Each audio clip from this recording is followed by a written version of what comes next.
The Galaxy handsomely reward a coach for guiding them to exactly 0 league wins this year.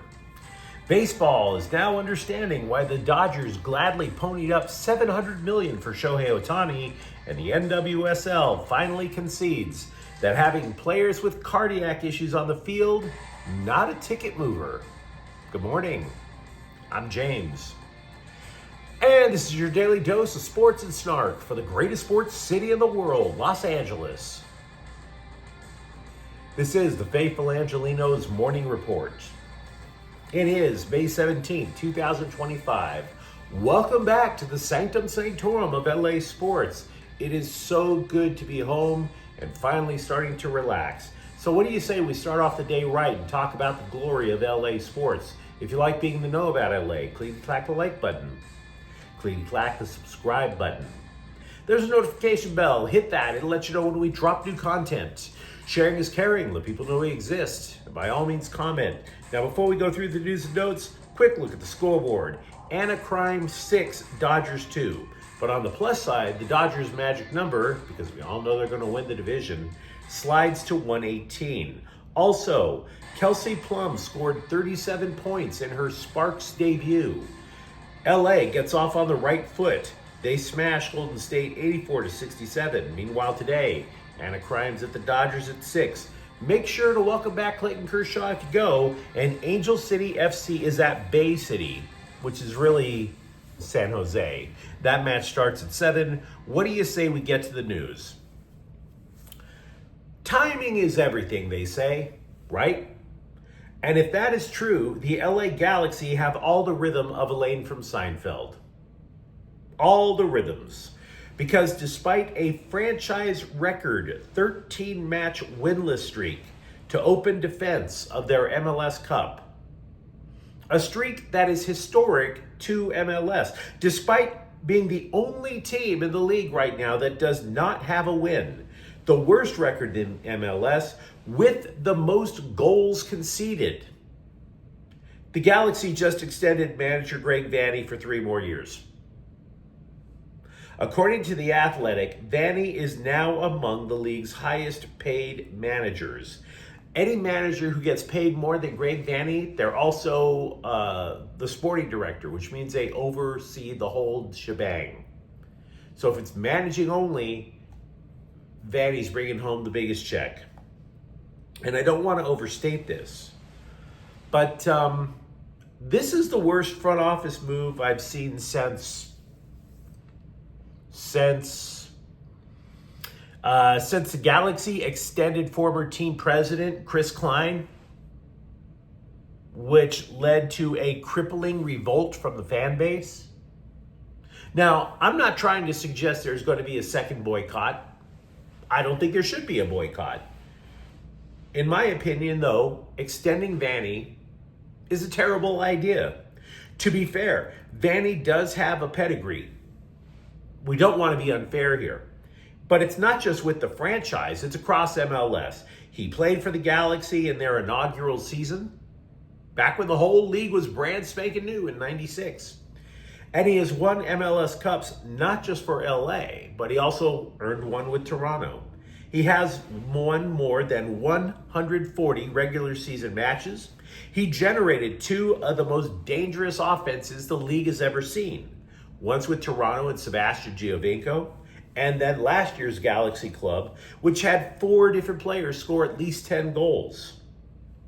But then the calendar turned to 2025, where the Galaxy are firmly butt naked last in the league. Booty out.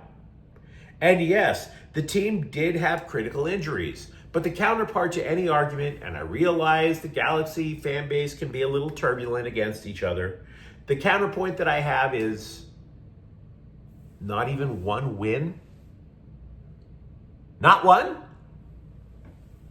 The season's over, a third over. Not 1 win. And you extend Vanney? Do you realize that earlier today, the Baltimore, he got into the playoffs and got a cup last year. Great. I don't want to be disrespectful to Greg Vanney. This is not about insulting Greg Vanney. This is about results. The Baltimore Orioles earlier today, they fired their manager to getting their team off to 15-28. I'm sure they had injuries too. They too were a playoff team last couple of years in Major League Baseball. So it begs the question, how much is one title worth?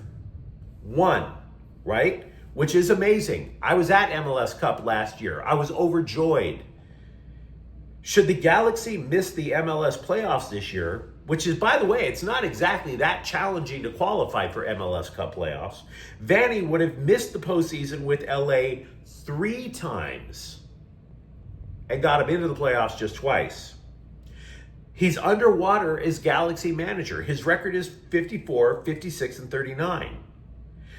Now, Kuntz, general manager Will Kuntz, said the club had decided to extend Vanney after the Galaxy earned their 6th MLS Cup. They simply hadn't settled on terms, hence the delay. A spokesperson said that the deal reflects, quote, a real commitment to the team's vision, unquote. Well, that's great. But now's a good time to let everybody know what the hell this grand vision is, because it's looking about as clear as snorkeling around the Santa Monica Pier. Just in the last week, they received an internationally recognized ass-kicking, 7-0 at New York Red Bulls, and then a couple of days ago, choked away a 2-goal lead to Philadelphia. And now there's an El Tráfico match coming on Sunday to boot. So yes, this amazeballs grand scheme, this amazing vision, letting us all know what the hell it is, would be a lovely idea. Because I don't see it. And I know I'm not the only one. Now, Vanney has supporters, which is fine. You don't have to totally agree with everything I say. Chief among them is Ricky Puig, who took to social media to take up for his coach yesterday. But I can only speculate what the hell happened, because you can't just go winless for a third of the season and get rewarded. These are my thoughts. Anschutz Entertainment Group, which owns the Galaxy and the LA Kings, operates both clubs in a similar fashion. They hire team legends to run the clubs. With the Kings, that's why Rob Blake was able to stay, despite mediocrity for 8 solid years.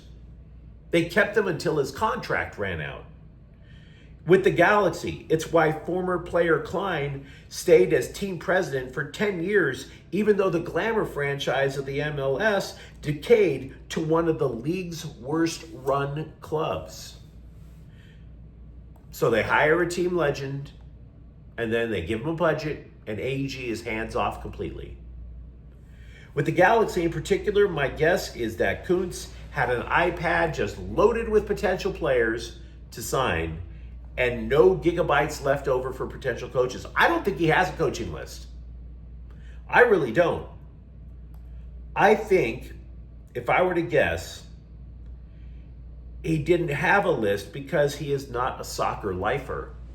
Remember, Kuntz cut his teeth working for the Yankees before switching over to the beautiful game. So as a result, Kuntz and Vanney are joined at the hip. I'm not sure Kuntz would know where to go if he didn't have great Vanney. I've dwelled on this move too much. Like a simp who wonders why his hot girlfriend dumped him. The problem I have with this move more than anything else, well, second most than anything else, my main problem is 0 wins. But the reason I have a problem with the move is that it's expedient. Expedience is defined as a convenient move that is probably improper. Expedience is the only rationale for this move, because winning damn sure isn't. And that's the memo. By the way, the Galaxy also added to its front office. Ravi Ramaneni is basically going to be their main analytics guy. And a former player, again, that's how AEG operates, Juninho will get a created position of special advisor to the general manager. You know, I've been a Dodger fan all my life. way longer than the social medias. When people talk about building a brand, it gets kind of gross. For example, since we're switching topics now, this program is not about me being an influencer. I'm at a stage of my life where I'd rather influence my prostate to get a little smaller, but I digress. Lost in the discussion of Shohei Ohtani as a 3-time MVP is Shohei Ohtani the worldwide brand. And I bring this up because Ken Rosenthal, the bow tie guy on Fox Sports, he wrote something that I've been telling fans for at least the last year, that the Dodgers don't care about the $700 million contract that they signed Ohtani to, because they're going to likely make up the money, not from performance on the field, which has been astounding, but by selling Ohtani merch all across Asia. We bring this up because the Angels, Ohtani's former team, are in LA, right? One business report claims that the Dodgers have made more than $120 million alone on Ohtani just in 1 year. And that, if you are an Angels fan, should be the greatest sin committed by addle-minded owner Artie Moreno, the alleged marketing genius who made his fortune in billboards and didn't bother to think outside of them. How much of a financial boost did Moreno squander by not taking advantage of this? Consider how much the Angels earned with Ohtani. It's not just from the 120 in merch, right? The LA Tourism Board tells The Athletic that more than 80% of all visitors coming from Japan make it a specific goal to see a Dodger game. The CBC reports that Dodger jerseys in Japan sell for $510. Not yen, dollars. A baseball cap goes for $150 over there, a Dodgers cap does. And meanwhile, the AP, they went over there and they're reporting that, yeah, you don't see people wearing Angels caps anymore. A store manager that sold sports merch, said that 60% of his sales there is for Dodger gear. Compare that to the country's most popular baseball team, and Japan loves baseball, the Tokyo Giants, 10%. Crazy amounts of money that are coming in. And that doesn't even matter whether or not you bring in, Trump tariffs or something like that. It doesn't even count all the marketing money that the Dodgers can generate in Japan. Putting the Dodger logo up on billboards, buy a Honda, the official car of the Dodgers over in Japan or something. What about streaming sales? People going to pay the Dodgers for Spectrum so they can watch Dodgers games in the middle of the night. As crazy as this sounds, as long as pitching coach Mark Pryor does not saw off Shohei Ohtani's elbow, the Dodgers are probably going to make the entire contract money back in that stuff alone. Brilliant financial move by the Dogs. Meanwhile, also with the Dodgers, the LA Times is urging them to keep Ha-Seong Kim in the majors. He didn't make the team in spring training because he couldn't catch up to a major league fastball, right? Now, the sample size is way too small, but in 13 games, he's hitting .452. Moreover, they either have him 8th or 9th in the lineup. And why does that matter? Because it means he's getting on base when Shohei Ohtani comes up. You can't pitch around him now. Now, should Kim stay in the majors, this theoretically is going to lengthen the Dodger lineup. You'd expect Tommy Edman to shift back to center, and the Dodgers suddenly look a lot more formidable. The NWSL admits the Angel City match on May 9th should have stopped after defender Sabi King needed emergency medical help on the pitch and was hospitalized because, duh.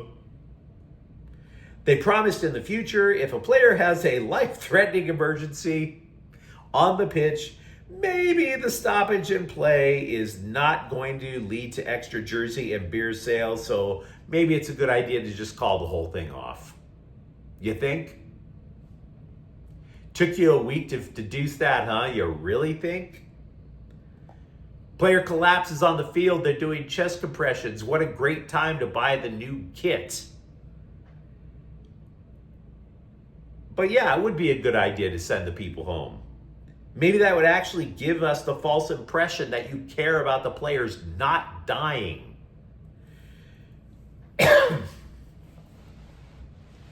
Chargers general manager Joe Ortiz said that despite not picking up the fifth-year option on offensive lineman Zion Johnson's rookie deal, you don't read into it. No, don't you read into it at all. Quote, "That's the bunny side of football. He's a player that we love and want to continue to talk to in the future, keeping him around," unquote. Now, had the Chargers accepted the option, they'd be on the hook for $19 million.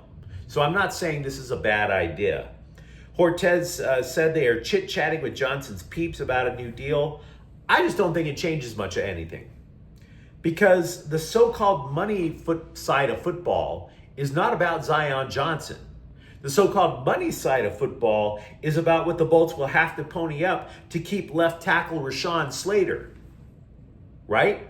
Because if you have to flip a coin on keeping either a two-time Pro Bowler at left tackle or a guy who you don't know where they're going to play this year, it's kind of obvious what your decision is. You remember all the hype that was put on Lonzo Ball, particularly by his Little League coach dad? Yeah. For all that hype, Lonzo Ball is a hard man to find. You damn sure are not likely to find him on a basketball court. First of all, he's always injured. And secondly, nobody wants to watch the Chicago Bulls. But the dude was seen. He went on a podcast that I don't listen to and predicted his brother, LaMelo, will get traded to the Clippers this summer. Now, did Lonzo Ball have any inside dope? No. And ESPN is reporting that Charlotte has no desire to move on from LaMelo, but that did not stop the gossip bloggers from spreading their clickbait porn all over the internet. So don't really look for a LaMelo Ball trade to LA.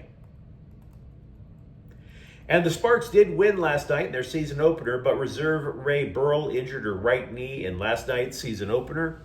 They don't know the extent of the injury left yet. But you let me know what you think in the comments thread. Talk to me.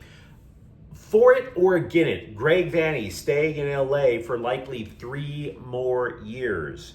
For that matter, the Dodgers, should Hyseong Kim stay in the majors or not? And if you enjoyed the content, don't forget to subscribe to Faithful Angelenos. We talk LA sports every single day here. Thank you for watching. I'm James, and we'll be back tomorrow. Faithful Angelenos is a Kian Corte El Queso production. Take care.